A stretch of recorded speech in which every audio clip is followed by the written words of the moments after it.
She sold my house for her wedding, but I sold her dreams instead. I was lying in a hospital bed when my daughter called, cheerful and smug. "Mum, I'm getting married, so..." I sold the house and the car to pay for it.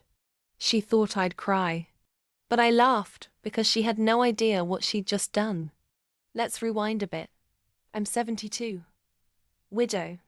Retired history professor. I live in a quiet lakefront home in Vermont, modest from the outside, but sitting on over 12 acres of pristine land. My late husband bought it decades ago for $90,000. It's now worth over $3.7 million.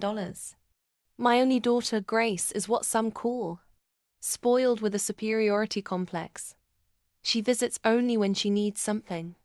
So when she called and chirped, "I'm getting married in Italy," I sold the house and your vintage car for it. I stayed silent for a beat, then chuckled. "Oh, honey, bless your heart," I said. "You really thought you could sell what isn't yours." You see, what Grace didn't know was that 3 years ago, I transferred the house and all assets into a living trust, placing full ownership in the hands of my estate lawyer. Nothing, absolutely nothing, could be sold without my consent. But I let her believe the lie. Fast forward to a month later. Grace flew to Lake Como with her fiancé, a man as materialistic as she is. They planned the wedding of the century. Helicopter entrance, a rented chateau, $30,000 floral arches. The payment she made was from a shady private buyer who thought the house sale was legit. When it was time to transfer ownership, boom, deal cancelled, buyer furious, wedding vendors unpaid, private jet grounded. Then came the icing on the ruined wedding cake. Just as Grace was walking down the aisle in her $15,000 gown, she was served in front of everyone. A lawsuit, fraudulent property sale, attempted asset misappropriation, and because she forged a few documents, criminal charges. I wasn't even there.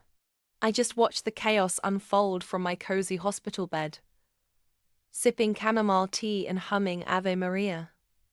The wedding was cancelled.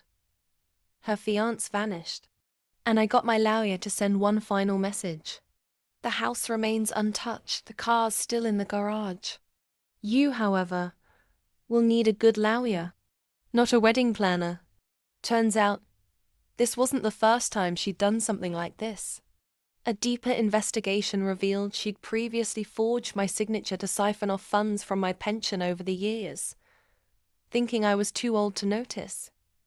Now, she's facing federal charges and is being cut off permanently. My will has since been updated. Every penny now goes to a women's shelter I helped found in Boston. Not a dime to Grace. Love stories where karma arrives early and in heels. Hit subscribe to my channel for more jaw-dropping revenge tales and epic justice served cold. Because sometimes, the sweetest revenge comes from a hospital bed.